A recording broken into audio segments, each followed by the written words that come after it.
How to enable family sharing on Steam. Hey everyone, in this video I show you how to enable family sharing on Steam. This feature allows you to share your game library with family members and friends. Let's get started.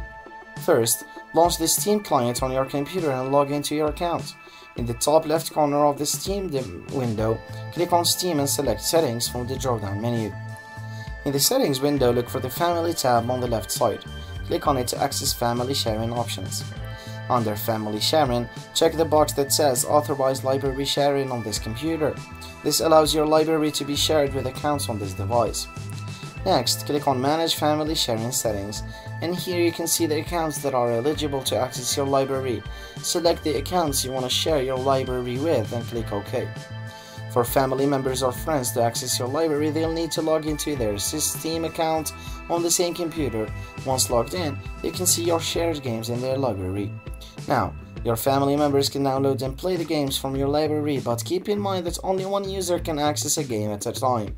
And that's it. You now know how to enable family sharing on Steam and how it works. If you found this video helpful, please give it a thumbs up and subscribe for more gaming tips. Thanks for watching.